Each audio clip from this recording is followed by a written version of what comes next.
সেই নবীর উপরে মুমিন দরুদ কেন পড়ো না? আল্লাহুম্মা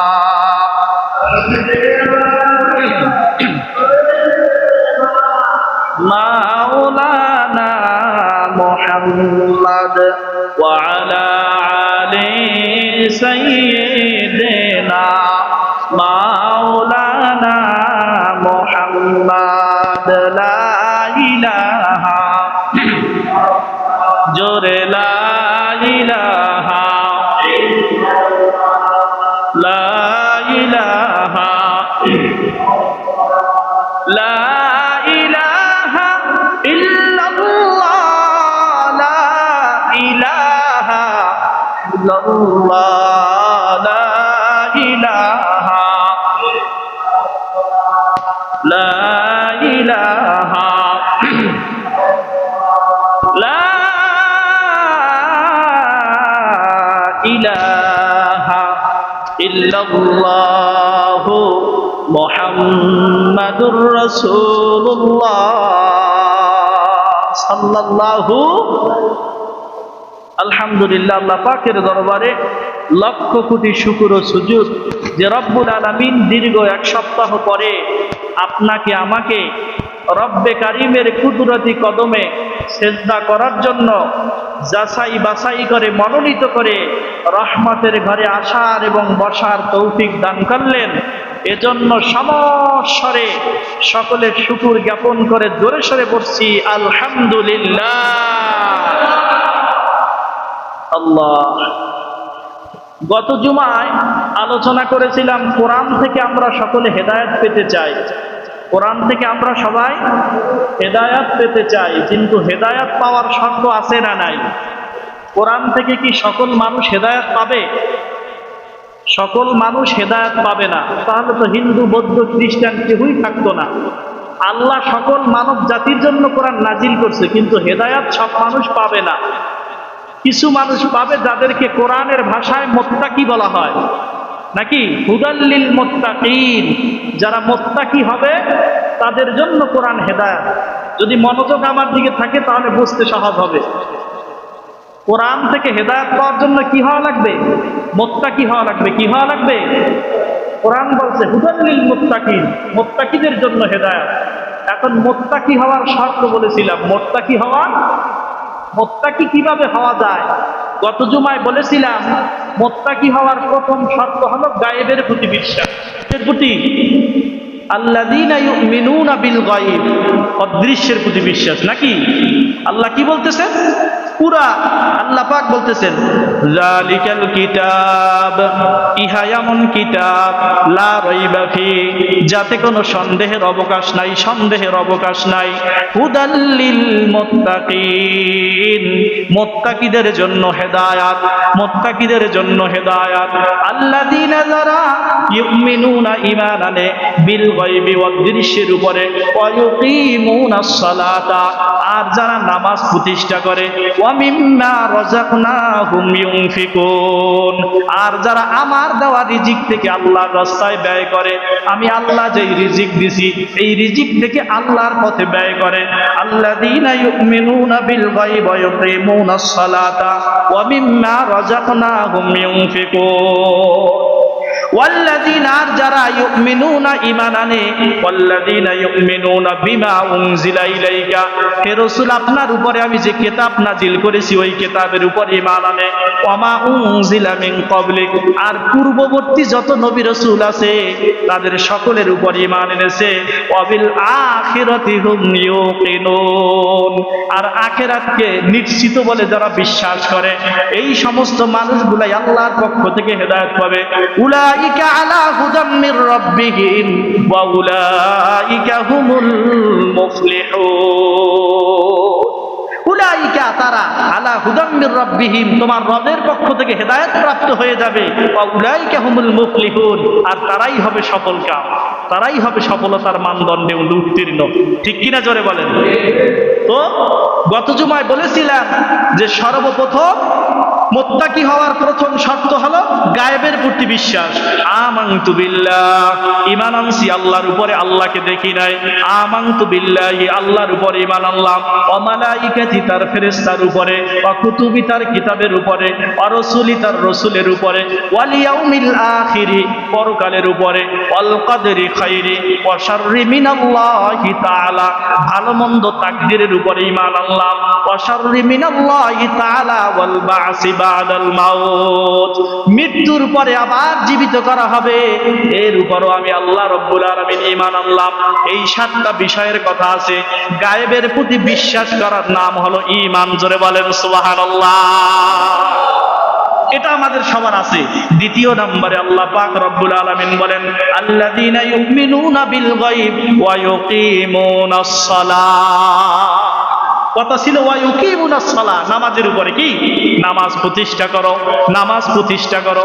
আপনাদেরকে যদি জিজ্ঞেস করি, গত জুমায় বলেছিলাম আমি যে নামাজকে প্রতিষ্ঠা করতে হবে। আপনার ঘরের ভিতরে আপনি প্রধানমন্ত্রী, আপনি কি আপনার সন্তানকে নামাজের উপদেশ দিতে পারছেন কিনা? আমি জানতে চাই যে কে বলছে যে আমার সন্তানকে, গত জুমা আলোচনা শোনার পরে আমার সন্তানকে, স্ত্রীকে আমি নামাজের উপদেশ দিছি? আছে কেউ? আলহামদুলিল্লাহ, আল্লাহ আমাকে একেবারে বিফলে খেলেন। এক ভাই, তিনি তার সন্তানকে, তার স্ত্রীকে নামাজের জন্য তাগিদ দিয়েছে। আমার মা বোনেরা, আমি শুনেছি মা বোনেরা কোরআনের আলোচনা শুনে, সরাসরি ডাইরেক্ট কোরআন থেকে আলোচনা হবে। আমার মা বোনদেরও দায়িত্ব আছে না নাই? জোরে বলেন, আছে না নাই? সন্তান কিন্ডারগার্টেনে যায় না, খাবার বন্ধ করে দেয়, ঠিক কিনা? জোরে বলেন। আজকে ক্লাসে যাও নাই, খাবার বন্ধ। একদিনও বলে নাই যে তুমি ফজরের নামাজ পড়ো নাই, তোমার জোহরের খানা বন্ধ, ফজর সকালবেলার খানা বন্ধ, এই কথা বলে নাই, ঠিক কিনা? জোরে বলেন। এজন্য আম্মাজানদেরকে উদারত আহ্বান করব যে সন্তান যেরকম ওই শিক্ষা প্রতিষ্ঠানে পাঠানোর জন্য এত প্রোটেক্ট করেন, আপনি স্কুলে না গেলে যেমন আপনি খানা বন্ধ করে দেন, ঘরে ঢোকা বন্ধ করে দেন, ওই রকম একটু কঠোর হয়ে যাবেন। নামাজ না পড়লে তোমার খানা বন্ধ, নামাজ না পড়লে তোমার ঘরের দরজা বন্ধ, ঠিক কিনা? জোরে বলেন। এই সন্তান ছোট অবস্থায় যদি এই তালিম দিতে পারে, এই তরবিয়ত দিতে পারে, ওই সন্তান বড় হওয়ার পরেও পিতামাতার অবাধ্য হবে না। জোরে বলেন, ঠিক কিনা? তার কারণ হলো নামাজ দিয়ে জীবন সাজাইতে হবে, ঠিক কিনা? নামাজ দিয়ে কি করতে হবে? জীবন সাজাইতে হবে। নামাজ যার ঠিক আছে, ওই ছেলে বেদবি করবে না, ওই ছেলে জানাবা বিচার করবে না, পিতামাতার অবাধ্য হবে না। জোরে বলেন, ঠিক কিনা? এজন্য মা বোনদেরকে উদারত আহ্বান করব, আপনার দায়িত্ব আছে। কি দায়িত্ব? আল্লাহর কোরআন বলতেছে পিতামাতা, এই সন্তানগুলো যখন জাহান্নামী হবে, জাহান্নামী হওয়ার পরে পিতামাতাকে আসামি করবে, ঠিক কিনা? জোরে বলেন। পিতামাতাকে ডাক দিয়ে বলবেন, আল্লাহ পাক সেটাও কোরআন শরীফের মধ্যে বলেছেন। আল্লাহ রাব্বুল আলামিন জানায় দিয়েছেন, এই সন্তানগুলো আল্লাহর কাছে বলবে, আল্লাহ, যখন আমার পিতামাতার অনুগত ছিলাম, যখন তাদের কথা মানতাম, তাদের কথা শুনতাম, তারা আমাদেরকে দ্বীনের পথে চালায় নাই, দ্বীন শিখায় নাই, কাজী আজকে জাহান্নামে দিবা, আমাদের চাইতে তাদেরকে দ্বিগুণ শাস্তি দাও, আর তাদের ঘাড়ের উপরে পাড়া দিয়া তারপরে জাহান্নামে যাবো। জোরে বলেন নাউজুবিল্লাহ। এজন্য সন্তানকে ইসলামের পথে পরিচালিত করা, এটা আপনার জন্য ফরজ, ঠিক কিনা? জোরে বলেন। ইসলামিক জ্ঞান শিখানো, কোরআন শিখানো, এটা আপনার জন্য ফরজ, ঠিক কিনা? জোরে বলেন। জীবনে কোনোদিন নামাজের উপদেশ দেন নাই, কোরআন শিখান নাই, এখন বয়োবৃদ্ধ, পিতামাতার কথা শুনতেছে না, পিতামাতাকে গালিগালাজ করে, আর বলেন সন্তান নষ্ট হয়ে গেছে, ঠিক কিনা? জোরে বলেন। পিতামাতার দোষ আছে না নাই? সর্বপ্রথম আপনি এই উপদেশগুলো সন্তানকে দিবেন যখন সন্তান বাধ্যগত, এই ছোট অবস্থায় বিদ্রোহ করবে না। ওই সন্তান বাধ্যগত যখন আছে, আপনি নামাজের উপদেশ দিবেন। আর দ্বিতীয় নম্বরে রব্বে কারিমের দরবারে হাত বাড়ায় বলবেন, আল্লাহ তাআলা, আমার এই সন্তানটাকে তুমি ঈমানওয়ালা, আমলওয়ালা হিসেবে কবুল করে নাও, ঠিক কিনা? জোরে বলেন। হুজুরের কাছে দোয়া চাই, হুজুর আমার ছেলেটা যেন বড় হাফেজ হয়, বড় আলেম হয়। ও আমার আব্বা জানেরা, এতে দোষের কিছু না, অবশ্যই হুজুরের কাছে দোয়া চাইবেন, কিন্তু হুজুরের দোয়া কবুল হইতেও পারে, নাও হইতে পারে। আপনি যদি তাহাজ্জুদের মুসাল্লায় চোখের পানি ছেড়ে রব্বে কারীমের কুদরতি কদমে হাত বাড়ায় বলেন, ও আমার আল্লাহ, দুনিয়ার সব মানুষ ঘুমায় গেছে, এখন তোমার দরবারে হাত বাড়াইছি, তোমার দরবারে, তোমার দরওয়াজা তো খোলা। রব্বুল আলামিন, আমার সন্তানটাকে তুমি যুগ শ্রেষ্ঠ হাফেজ, যুগ শ্রেষ্ঠ আলেম হিসেবে কবুল করে নাও। ওয়াল্লাহি আল্লাহর কসম, হুজুরের দোয়া কবুল হতেও পারে নাও হতে পারে। ওই তাহাজ্জুদের মুসাল্লায় সন্তানের জন্য পিতামাতার চোখের পানি, আল্লাহর কসম আল্লাহ কবুল না করে আপনার হাত খালি ফিরাইবে না, ঠিক কিনা? এজন্য কয়দিন ফালাইছেন চোখের পানি? সন্তানকে ভালো বানানোর জন্য, স্ত্রীকে ভালো বানানোর জন্য আল্লাহর কাছে সাহায্য চাইতে হবে কি হবে না? আল্লাহ পাক রব্বুল আলামিন বলেন, বান্দা তুমি নামাজের উপদেশ দেবা, দেখেন হাদিস কি বলেন। সন্তানের বয়স 7 বছর হয়ে গেছে, হাত ধরে নামাজে নিয়ে যাও, অভ্যস্ত করো, নামাজে নিয়ে যাও, নামাজে নিয়ে যাও। এরপর 10 বছর যখন হয়ে যাবে, এখন আর শুধু নির্দেশ নয়, নামাজ না করলে তাকে প্রহার করতে পারো, জোরে বলেন ঠিক কিনা? নামাজ না পড়লে এখন তুমি মারতে পারো চাইলে। কাজী সাতবা উদ্বুদ্ধ করতে হবে সন্তানগুলোকে। আল্লাহ রাব্বুল আলামিন জানায় দিলেন, বান্দা যদি তোমার চরিত্র গঠন করতে হয়, যদি তোমার ঈমানকে নরম করতে হয়, এই দুনিয়ার জীবনে থাকার জায়গা না, দুনিয়ায় থাকতেও পারবা না। কত বড় বড় মানুষ তামাম পৃথিবী শাসন করছে, কিন্তু দুনিয়ায় থাকতে পারে নাই। কত মানুষের উপরে জুলুম করেছে, নির্যাতন করেছে, সম্পদের অহমিকা করেছে, অহংকার করে জমিনে চলেছে। আজকে দেখা যায় তাদের চিহ্ন খুঁজে পাওয়া যায় না। তোমার আমার বেলায়ও ব্যতিক্রম কিছু হবে না। সময় কিন্তু একটু নির্দিষ্ট টাইম আল্লাহ দিয়ে দিয়েছেন, ওই টাইম তো শেষ হওয়ার সাথে সাথে আর কোনো ওজর চলবে না। ইন্না বাতশা রাব্বিকা লাশাদীদ, জোরে বলেন আল্লাহু আকবার। আল্লাহ বলেন, বান্দা আমি আল্লাহ ধরি না, আমি আল্লাহর ধরা যখন এসে যায়, আমি আল্লাহর পক্ষ থেকে যখন পাকড়াও চলে এসে, দুনিয়ার এমন কোনো শক্তি নাই, দুনিয়ার এমন কোনো ডাক্তার নাই তোমাকে দুনিয়ার জমিয়ে রাখতে পারে। অবশ্যই দুনিয়া থেকে তোমাকে নিয়ে যাব। আর আমি আল্লাহ যাকে ধরছি, কিয়ামত পর্যন্ত ছুটেও কেউ আসতে পারে না। জোরে বলেন ঠিক কিনা? আসতে পারছে কেউ? কেউ আসতে পারে নাই। কাজী আল্লাহ বলতেছেন, প্রথম নাম্বার কথা গায়েবের প্রতি বিশ্বাস, এটা আমাদের আছে। দ্বিতীয় নাম্বার আল্লাহ পাক বলেন, ওয়া ইউকিমুনাস সালাহ, নামাজ কায়েম করো, নামাজ কায়েম করো। গত জুমায় বলেছি, রাষ্ট্রীয়ভাবে সরকারের দায়িত্ব নামাজ কায়েম করা, কিন্তু আপনার আমার দায়িত্ব, আমার পরিবারের প্রতি দায়িত্ব আছে, পরিবারকে নামাজের জন্য উদ্বুদ্ধ করা লাগবে। জোরে বলেন ঠিক কিনা? কারণ নামাজ ছাড়া চরিত্র গঠন হবে না। আল্লাহ পাক সূরা আনকাবুতে 2 নম্বর আয়াত আল্লাহ রাব্বুল আলামিন বলেন, ইন্নাস সালাতা তানহা আনিল ফাহশাই ওয়াল মুনকার। বান্দা তোমার নামাজ যখন কবুল হয়ে যায়, দুনিয়ার সমস্ত অশ্লীল কাজকর্ম তোমার নামাজ তোমাকে ফিরাইয়া দেয়। সুবহানাল্লাহ। কথা বুঝতেছেন আমার? অশ্লীল কাজ, যত খারাপ কাজ আছে সব থেকে ফিরাইবে কে? জোরে বলেন, কে ফিরাইবে? নামাজ ফিরাই দেবে। আল্লাহ পাক রব্বুল আলামিন বলেন, এজন্য নামাজের ব্যাপারে যত্নবান হবা। আল্লাহ পাক রব্বুল আলামিন বলেন, হাফিজু আলাস সালাতি ওয়াস সালাওয়াতিল উসতা ওয়া কুমু লিল্লাহি কানিতিন। জোরে বলেন আল্লাহু আকবার। আল্লাহ পাক বলতেছেন, হাফিজু আলাস সালাহ, নামাজকে হেফাজত করো, যথাযথভাবে নামাজ আদায় করো। হাফিজু আলাস সালাতি ওয়াস সালাতিল উসতা, আর মধ্যবর্তী সময়ের নামাজ, মধ্যবর্তী নামাজের প্রতি এবং মধ্যবর্তী নামাজের প্রতি তুমি গুরুত্ব সহকারে করো। আর আল্লাহ পাক রব্বুল আলামিন বলেন, ওয়াকুমু, যখন দাঁড়াও, কানিতিন, আল্লাহর সামনে যখন দাঁড়াবা, বিনয়ের সাথে দাঁড়াবা। জোরে বলেন সুবহানাল্লাহ। নামাজ কেন আল্লাহ বিনয়ের সাথে বললেন? সব মানুষ কি বিনয়ের সাথে দাঁড়ায়?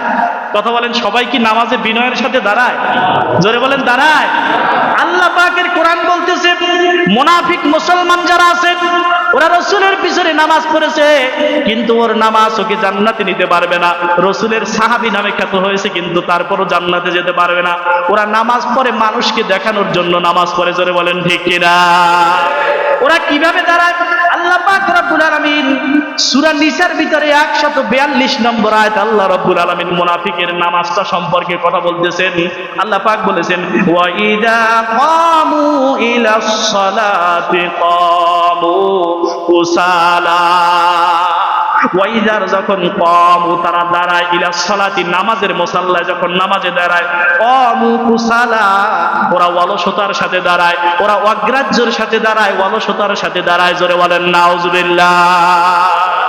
এরকম চরিত্র আছে না নাই? নামাজ পড়তেছে, হ্যান্ড কোনটা ভালো করে কোনটা খারাপ করে ক্যালকুলেশন করা হয়ে গেছে, টাইসের কালার কিরকম ওটা দেখা হয়ে গেছে, ঠিক কিনা জোরে বলেন? সামনে কিরা নামাজ পড়তেছে, কার পাও নড়ে কারটা নড়ে না, এরকম তদন্ত করে না করে না? নামাজের মুসাল্লায় আছে, অথচ নামাজ পড়তেছে, খেয়াল চলে গেছে ব্যবসা প্রতিষ্ঠানের দিকে, খেয়াল চলে গেছে গরুর খামারের দিকে, এরকম আছে না নাই? আল্লাহ পাক বলেন না না, ওই মুনাফিক মার্কা নামাজ তোমার দ্বারা কোনোদিন হবে আমি আল্লাহ চাই না। এমন ভাবে দাঁড়ায়, পাও কেবলার দিকে সোজা করে দাঁড়াইতে পারে না, মন চাইছে যেরকম ওরকম দাঁড়ায়, আছে না নাই? এক ব্যক্তি নামাজের ভিতরে এক হাত চেপে ধরে আর এক হাত দিয়ে কখন দাড়ি চুলকায়, কখনো পিঠ চুলকায়। একজন সাহাবী বলে, ইয়া রাসূলুল্লাহ, এই ব্যক্তি তো নামাজের ভিতরে উদাসীন, নামাজে তার কোনো খেয়াল নাই, কখনো দাড়ি চুলকায় কখনো পিঠ চুলকায়। আল্লাহ রাসূল সাল্লাল্লাহু আলাইহি সাল্লাম বলেন, লাউ খাশিয়ান কলবাহু লা খাশিয়ান জাওয়ারিহাহু, ওর অন্তরে যদি আল্লাহর ভয় থাকতো, ওর অঙ্গ প্রত্যঙ্গের ভিতরেও ওই ভয়টা প্রকাশ পাইতো। জোরে বলেন ঠিক কিনা? এই জন্য আমি প্রায় বলি, এক মানুষ তেলাওয়াত শুনে কাঁদতেছে, নামাজের তেলাওয়াত করতেছে কাঁদতেছে, তার অনুভূতিটা কিরকম, ইমানটা কিরকম? আর আপনার মনের ভিতরে শেষ করে না কা, আছে না নাই? এত লম্বা সূরা দিয়ে নামাজ পড়া লাগে নাকি, ঠিক কিনা জোরে বলেন? জুমায় এত লম্বা ভয়ঙ্কর লাগে নাকি? তো আসবো, নামাজ পড়াই দিবে, চলে যাবো, ঠিক কিনা জোরে বলেন? এরা অত তাড়াতাড়ি মসজিদে আসেও না, সবার শেষে আসে আগে বাহির হয়। কথা বলেন, সবার শেষে আসে আগে বাহির হয়। মুনাফিকের চরিত্র, সবার শেষে মসজিদে আসবে, আবার আগে বাহির হবে, সালাম ফিরাইতে দেরি, ও রকেটের গতিতে বাহির হয়ে যাবে, ঠিক কিনা জোরে বলেন? আল্লাহ রাব্বুল আলামিন বলেন, ওই মানুষগুলা সম্পর্কে বলতেছেন, ফাওয়াইলুল লিল মুসাল্লিন। ওই যে সূরা মাউনের ভিতর আল্লাহ পাক বলেন, ফাওয়াইলুল লিল মুসাল্লিন আল্লাযীনা হুম আন সালাতিহিম সাহুন। ওদের নামাজের জন্য ধ্বংস, ওদের নামাজ ওদের জন্য ধ্বংস অনিবার্য। যারা নামাজ সম্পর্কে বেখবর, কি পড়ে নিজেও জানে না, রাকাত এলোমেলো হয়ে যায়, এই কি পড়তেছে কোন সূরা পড়তেছে তাও জানে না, ঠিক কিনা জোরে বলেন? এরকম আছে না নাই? এজন্য আল্লাহ পাক রব্বুল আলামিন বলেন, নামাজটা তোমার যত্নবান সহকারে পড়তে হবে। নামাজ এমন ভাবে তুমি দাঁড়াবা যেন এমন ভাবে তোমার মালিকের সামনে, তামাম পৃথিবীর মালিক আল্লাহর সামনে তুমি দাঁড়াইছো, বিনয়ের ভরে দাঁড়াইছো, দুনিয়ার কোনো খেয়াল থাকবে না। খেয়াল শয়তান তো ঢুকাইয়া দিতে চাইবে, কিন্তু ওখান থেকে সরে তারপর স্থিরভাবে দাঁড়াতে হবে। জোরে বলেন ঠিক কিনা? আল্লাহ পাক রব্বুল আলামিন মুমিন বান্দাদেরকে বলতেছেন, ওয়াল্লাযীনা হুম আলা সালাতিহিম ইউহাফিজুন। জোরে বলেন আল্লাহু আকবার, আর জোরে আওয়াজ দিয়ে বলেন আল্লাহু আকবার। আল্লাহ পাক বলতেছেন সূরা মারিজের ভিতরে 34 এবং 35 নম্বর আয়াতে আল্লাহ পাক বলেন, ওয়াল্লাযীনা যারাকুম আলা সালাতিহিম ইউহাফিজুন। নামাজটা যথাযথভাবে হেফাজত করেছে, নামাজটা সুন্দরভাবে আদায় করেছে, উলাইকা ফি জান্নাতিম মুকরামুন। তারা জান্নাতের ভিতরে চলে যাবে, এই নামাজের বিনিময়ে জান্নাতের ভিতরে চলে যাবে, আর সেখানে সম্মানজনক অবস্থায় জান্নাতের ভিতরে চলে যাবে। জোরে বলেন সুবহানাল্লাহ। সম্মানজনক অবস্থায় আপনাকে আল্লাহ জান্নাতে পৌঁছায় দেবে। যারা নামাজের ভিতরে খুশু খুজু আছে, খুশু খুজু ছাড়া তো নামাজ আল্লাহর কাছে কবুল হয় না, ঠিক কিনা জোরে বলেন? অন্তরের ভিতরে কি থাকতে হবে? আল্লাহর ভয়, খুশু আর খুজু, খুশু আর খুশু, দৃঢ় স্থিতি। আল্লাহ পাক বাহিরও একটা দিক আছে, ভিতরগত একটা দিক আছে, ঠিক কিনা জোরে বলেন? এজন্য দৃঢ় স্থিরতার সাথে আল্লাহকে ভয় করে ওইভাবে নামাজ পড়তে হবে। আল্লাহ রাব্বুল আলামিন, আল্লাহ রাসূল সাল্লাল্লাহু আলাইহি ওয়াসাল্লাম কথা চলতেছে আকিমুস সালাত, নামাজ কায়েমের উপরে কথা বলতেছে, কথা চলতেছে। আল্লাহর হাবিব সাল্লাল্লাহু আলাইহি ওয়াসাল্লাম বলেন, ওই মুনাফিক মার্কা কিছু মানুষ আছে। আন আবি হুরায়রা রাদিয়াল্লাহু তাআলা আনহু قال قال رسول الله صلى الله عليه وسلم। হযরতে আবু হুরায়রা রাদিয়াল্লাহু তাআলা আনহু হাদিস বর্ণনা করেন, ওয়া নাহানি আন নাকরাতিন কানাকরাতিদ দাইকে। তিনটা কাজ নামাজের ভিতরে মুনাফিক মার্কা মানুষগুলা করতে থাকে। প্রথম নাম্বার কাজ হলো নামাজে এদিক সেদিক তাকাইতে থাকে, এরকম চোখ এক জায়গায় রাখে না, অথচ নামাজে যখন দাঁড়ায় চোখটা সিজদার দিকে থাকা দরকার, ঠিক কিনা? এদিক সেদিক তাকায়, কি এদিক সেদিক, মোরকের মতো এদিক সেদিক থেকে, মোরকের মতো ঠোকর মেরো না। আল্লাহর হাবিব সাল্লাল্লাহু আলাইহি ওয়াসাল্লাম বলছে নামাজে মোরকের মতো ঠোকর মেরো না, মানে মোরক যখন ঠোকর মারে তার ঠোঁট ওখানে আর রাখে না, নিয়ে আসে সাথে সাথে, ঠিক কিনা? সেজদায় যাওয়ার আগে টান দিয়ে চলে আসে, ঠিক কিনা জোরে বলেন? এই সূরত আছে না নাই? রুকুতে যায় সোজা হতে পারে না, রুকু থেকে অর্ধেক সোজা হয়ে আবার সেজদায় চলে যায়, আছে না নাই? তার নামাজ হবে না বাপ? কথা বলেন না, নামাজ হবে না? হবে না? হবে না কেন? দাঁড়ানোর পরে না, রুকু থেকে উঠে সোজা হয়ে দাঁড়ানো ওয়াজিব, ঠিক কিনা জোরে বলেন? এই ওয়াজিব তরকে তার নামাজ হবে না। এজন্যই যারা ওই রকম সিজদা করে, দেখেন কি বলতেছে আল্লাহ। হযরতে কাতাদার হাদিস, হযরতে কাতাদা রাদিয়াল্লাহু তাআলা আনহু বলেন, আন্না রাসূলুল্লাহ সাল্লাল্লাহু আলাইহি ওয়াসাল্লাম, আল্লাহর নবী বিশ্ব নবী সাল্লাল্লাহু আলাইহি ওয়াসাল্লাম বলেন, আশরাফুন নাস মান ইয়াশরিকুস সালাত, মানুষের ভিতরে ওই ব্যক্তি বড় চোর যেই ব্যক্তি নামাজ চুরি করে। জোরে বলেন নাউজুবিল্লাহ। এটা কিন্তু হাদিস, ঠিক কিনা? মানুষের ভিতরে ওই ব্যক্তি বড় চোর যেই ব্যক্তি কি চুরি করে? জোরে বলেন কি চুরি করে? সাহাবীরা প্রশ্ন করল, কিলা ইয়া রাসূলুল্লাহ, হে আল্লাহর রাসূল নামাজ আবার কিভাবে চুরি করে? কিলা ইয়া রাসূলুল্লাহ ওয়া কাইফা ইয়াসরিকুস সালাহ, নামাজ কিভাবে চুরি করে গো পয়গম্বর? আল্লাহর নবী বললেন, ক্বালা লা তুতইমু লা ইয়াতিমু রুকুআহা ওয়ালা সুজুদাহা, নামাজের ভিতরে রুকু সিজদায় দেরি করে না, রুকু সিজদা ঠিকভাবে আদায় করে না, এটাই হলো নামাজের চুরি। জোরে বলেন ঠিক কিনা? এটা হলো নামাজের চুরি, রুকু সিজদা ঠিকভাবে আদায় করে না, এটা হলো নামাজের ভিতরে চুরি। আর এই চোর হলো সব থেকে বড় চোর। কথা বুঝতেছেন আমার? সবাই আমার দিকে, একটা শব্দ ছুটে গেলে কিন্তু আর পাইবেন না। তার কারণ আমি কোনো বানানো কথা বলি না, যা কিছু বলি আল্লাহ রাব্বুল আলামিনের কোরআন আর হাদিস, ঠিক কিনা জোরে বলেন? আল্লাহ নবী বিশ্ব নবী মুহাম্মদ রাসূলুল্লাহ সাল্লাল্লাহু আলাইহি ওয়াসাল্লাম জানায় দিলেন, এজন্য নামাজকে যারা যথাযথভাবে হেফাজত করবে, পয়গম্বর কি হাদিস বর্ণনা করতেছে দেখেন। আল্লাহ নবী সাল্লাল্লাহু আলাইহি ওয়াসাল্লাম বলেন, আন্নান নবী সাল্লাল্লাহু আলাইহি ওয়াসাল্লাম মান হাফাজা আলাইয়া কানাত লাহু নূরা ওয়া বুরহানা ওয়া নাজাতা ইয়াউমাল কিয়ামা, যেই ব্যক্তি নামাজকে যথাযথভাবে আদায় করবে, নামাজটা সুন্দরভাবে আদায় করবে, কানাত লাহু নূরা, নামাজ তার জন্য কিয়ামতের ময়দানে নূর হয়ে যাবে। জোরে বলেন সুবহানাল্লাহ। নামাজ কি হবে? হাদিস মুখস্থ করেন, নামাজ কি হবে? নূর হবে। কি হবে? নূর মানে আলো, নূর মানে কি? আলো। অন্য হাদিসের দিকে তাকান, আল্লাহর নবী বিশ্ব নবী জানাচ্ছেন, যেই মানুষগুলা বারবার উজু করে, ওই উজুর অঙ্গ প্রত্যঙ্গ গুলা কিয়ামতের ময়দানে ঝলকাতে থাকবে, নূরে আলোকিত হতে থাকবে, হাতগুলা, পাগুলা, চোখগুলা, তারপর মুখমণ্ডল গুলা ঝিলমিল করতে থাকবে। আল্লাহর নবী বলেন, ওই নূরের তাজাল্লি দেখে দেখে, ওই হাত পায়ের ভিতরে নূরের আলো দেখে দেখে, ওই আমি আমার উম্মত গুলাকে আমি শাফাত করে করে জান্নাতের মেহমান বানায় দেবো। জোরে বলেন সুবহানাল্লাহ।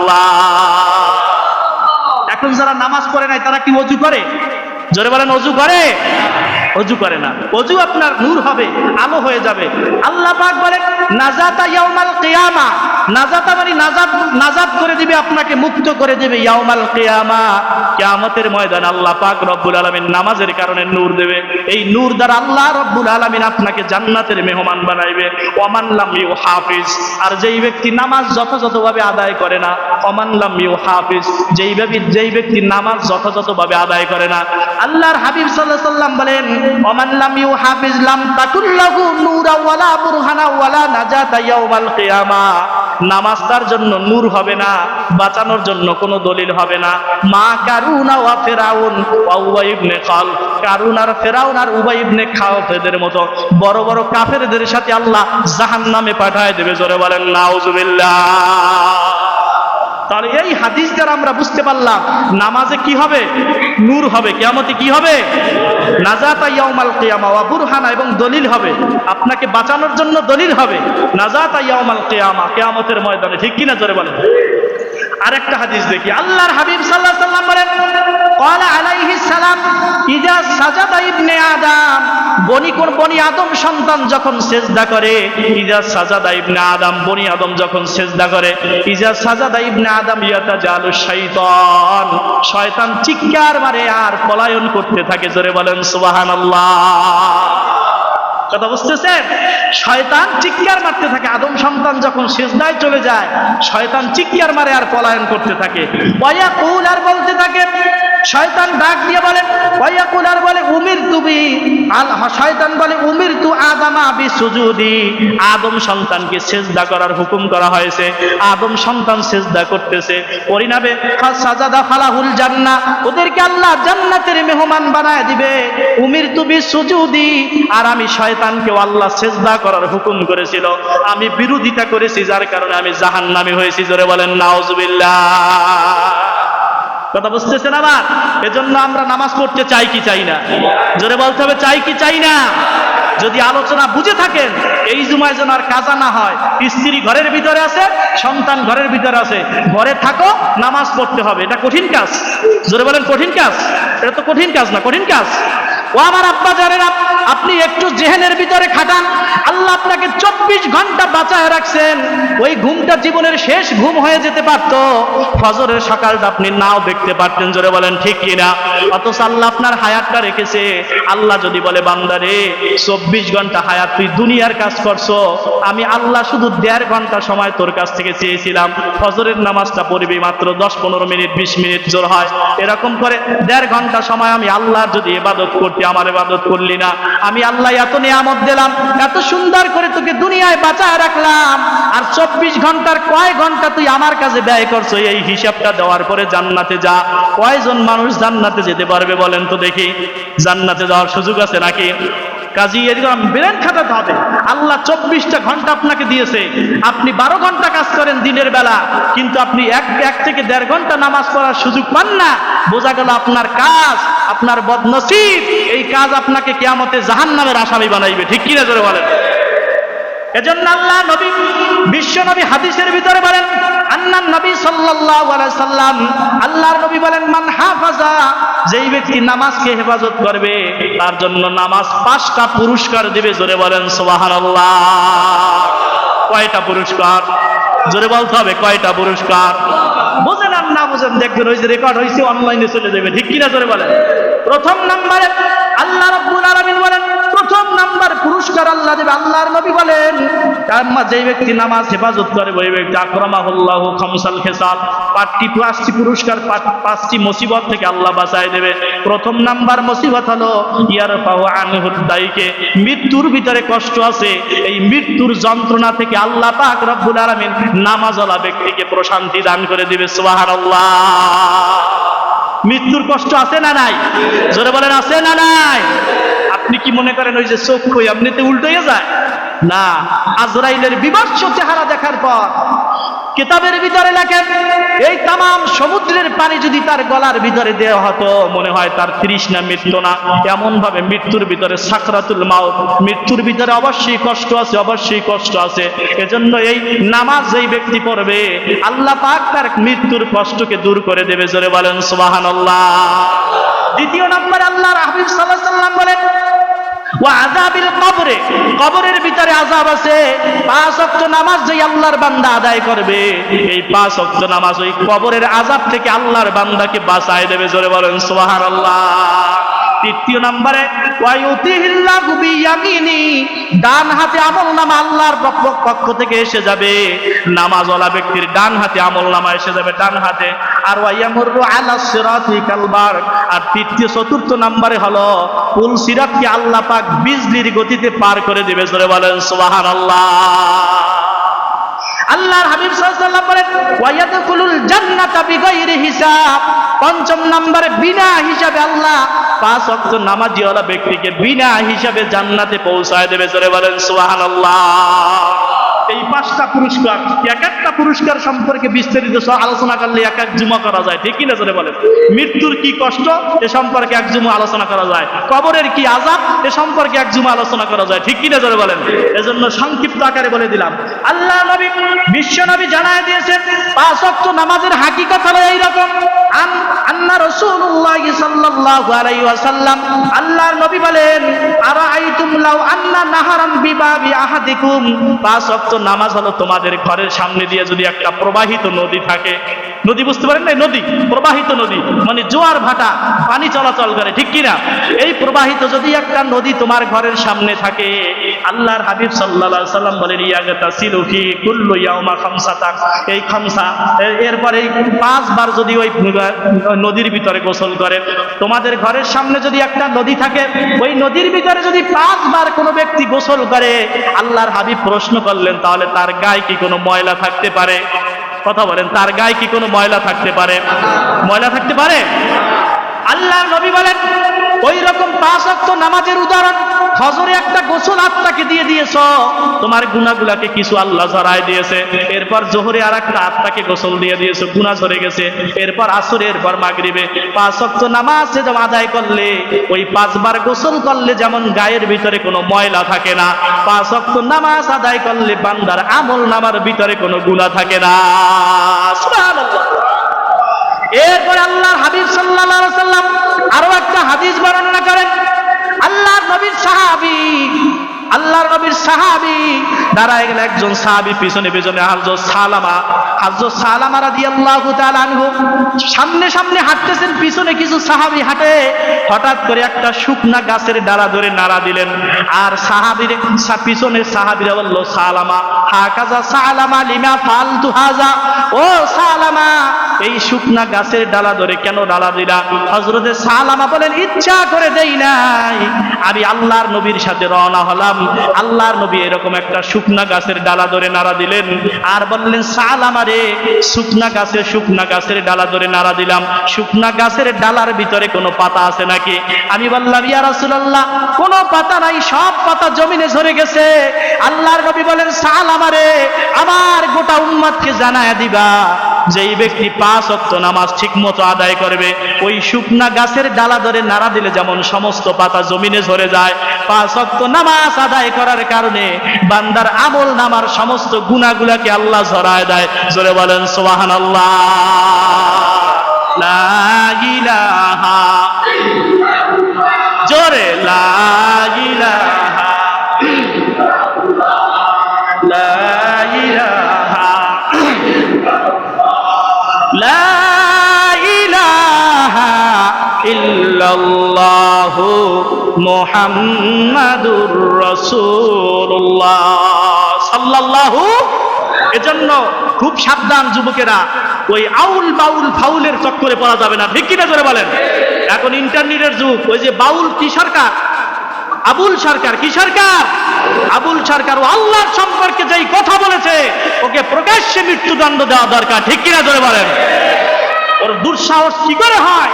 95% মুসলমানের দেশে আল্লাহকে অকথ্য ভাষায় গালিগালাজ করে, ও যেই ভাষাগুলো ব্যবহার করছে, এর আবার তরিকা করে, এদের আবার মুরিদও আছে, ঠিক কিনা জোরে বলেন? এরা বলে তরিকা করে আর এদের মুরিদ আছে বলে।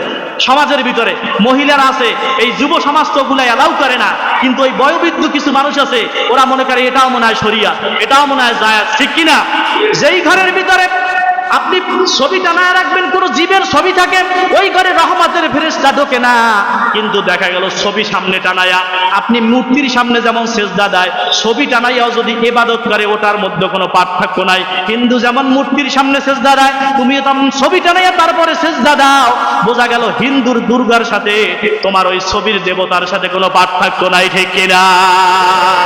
এগুলা বহিষ্কার করতে হবে, কারণ ইমানকে বাঁচাইতে হবে আগে, ইমান আগে, তারপরেই তো আমল, ঠিক কিনা যদি বলেন? ইমানেই যদি জং ধরা থাকে, ইমানেই যদি ঘনে ধরা থাকে, তাহলে কোনো আমল কবুল হবে না। এজন্য ওই আউল বাউল ফাউলের চক্করে পড়া যাবে না। এই জাতি আলেম ওলামারা বারবার সতর্ক করে যে এরা ধোঁকাবাজ, এরা জেনাকারের আসর জমায়, এদেরকে জেনাকারের আসর জমায়। যুবকেরা জানে, যদিও ভুলে চক্করে যায়, কিন্তু জানে ওখানে কি হয়, ঠিক কিনা জোরে বলেন? এজন্য সাবধান। আল্লাহকে যারা গালি দেয়, ওদের দুঃসাহস কি করে হয়? আমার মন চায় ওদেরকে বাইতুল মোকাররমের সামনে এই জুমার দিন জনগণের সামনে ছেড়ে দেওয়া উচিত, ঠিক কিনা জোরে বলেন? এজন্য সাবধান থাকতে হবে। আল্লাহ পাক রব্বুল আলামিন এই কোরআন নাজিল করেছেন আল্লাহর সম্মানে, রাসূলের সম্মানের ব্যাপারে কোনো আপোষ নাই। এই ব্যাপারে যারা কথা বলবে, তাদেরকে যে যুবকেরা যার সামনে বলবে, সেখানেই উচিত শিক্ষা দেওয়া লাগবে, ঠিক কিনা জোরে বলেন? এজন্য আল্লাহ পাক রব্বুল আলামিন সঠিক দিন বোঝার সুন্দর একটি ঘটনা বলতে চেয়েছিলাম নামাজ সম্পর্কে, মনে হয় সময় নাই, আছে নাকি? সময় আছে? আল্লাহর হাবিব সাল্লাল্লাহু আলাইহি সাল্লাম নামাজের কথা বলতেছি, দায়িত্ব নিয়ে আমার আব্বা জানেরা কিয়ামতে জবাব দেওয়া লাগবে। ওটা মনে করে আজকে থেকে নামাজের তাকিদ দিবেন, আপনার সন্তানকে তাকিদ দিবেন, স্ত্রীকে তাকিদ দিবেন। স্ত্রীকে তাকিদ দেওয়ার দরকার নেই, একটু বুঝাইলেই হয়, ঠিক কিনা জোরে বলেন। আমার আম্মা জানেরা, বহু আম্মা জান আছে, স্ত্রী যখন নামাজি হয় অবশ্যই স্বামীকেও নামাজি বানায় দেয়। এজন্য মা বোনদেরকে বলবো, এই স্বামী যারা নামাজ পড়ে না, দরকার হয় পায়ের ভিতরে ধরেন, 5 ওয়াক্ত নামাজি বানান। নামাজি স্বামী হলে স্ত্রীর হক বুঝবে, অধিকার বুঝবে, জোরে বলেন ঠিক কিনা। কোনো মেয়ের দিকে তাকাইবে না। আমার যুবক ভাইরা, আমার আমতলী থানায় যখন ছিলাম, একটা যুবক মানুষ টেক্সটাইল ইঞ্জিনিয়ারিং করতেছে, কি সুন্দর দাড়ি। তো আমাকে বললো, হুজুর আসরে আমি আপনার পিছনে নামাজ পড়তে পারি না। আমি বললাম, কেন নামাজ পড়তে পারেন না? বলে আসরের সময় এই কোচিং সেন্টারের মেয়েদেরকে, বড় বড় মেয়েদেরকে ছুটি দেওয়া হয়, আর ওদের চলাফেরার অবস্থা এমন, যার কারণে এই রাস্তা দিয়ে আসতে পারি না। তখন আমি চিন্তা করলাম, তার আমল কতটুকু। সে সবসময় নিচের দিকে তাকায় থাকে। আল্লাহু আলাম, আল্লাহর রহমত বর্ষণ হয় ওই যুবকের প্রতি, যেই যুবক পরনারীর প্রতি চোখ করার পরে চোখ নামায়া দেয়। জোরে বলেন সুবহানাল্লাহ। এটা আপনি সহজ কাজ মনে করেন না, এটা তাকওয়া থাকলে পরে পারে। কেন? কারণ মহিলার দিকে তাকাইলে তো কোনো জরিমানা নাই, আছে জরিমানা, কিন্তু কার ভয়ে তাকায়? নিচে চক্ষু নামাইছে। জোরে বলেন, কার ভয় নামাইছে? আল্লাহর ভয়। আল্লাহর দিকে খেয়াল করে চক্ষু নামায় দেয়, কারণ চাই, ইচ্ছা করলেই চাইতে পারে। আল্লাহ পাক রব্বুল আলামিন কেমন জানো রহমতের হাসি দিয়া বলতে থাকে, আমার বান্দার ভিতরে যৌবন কম দেই নাই, ইচ্ছা করলেই তাকাইতে পারে, এই বেগানা নারীর দিকে তাকাইতে পারে। অথচ ফেরেশতারা দেখ আমার বান্দা কার ভয়ে চক্ষুটাকে নামায় দিয়েছে, তোরা সাক্ষী থেকে যা। যেই যুবক আমি আল্লাহর ভয়ে পরনারী থেকে চক্ষু নামায় দিয়েছে, ওই যুবকের জন্য আমি আল্লাহ যথেষ্ট হয়ে গেলাম। জোরে বলেন সুবহানাল্লাহ। ভাইরা আমার, জিহাদের ময়দানে নামাজ সম্পর্কে কথা ছিল। জিহাদের ময়দানেও নামাজ, ঘটনা বলার আমার সময় নাই। হযরত খালিদ বিন ওয়ালিদ রাদিয়াল্লাহু তাআলা আনহু ওই বাদশা হেরাক্লিয়াসের সাথে যখন যুদ্ধ করলো, 60,000 সৈন্যের সাথে 60 জন, 60,000 সৈন্যের সাথে কয়জন? 60 জন। কয়জন? জোরে বলেন। 60 জন। এত অত্যাচার শুরু করছে, দ্বীন ইসলাম দুনিয়ার জমিনে রাখবে না, বাধ্য হয়ে 60 জনের একটা কাফেলা হযরত খালিদ বিন ওয়ালিদ রাদিয়াল্লাহু তাআলা আনহু নিয়ে গেলেন। আমার মূল কথা যেটা ছিল, ওই জিহাদের ময়দানের সময় 49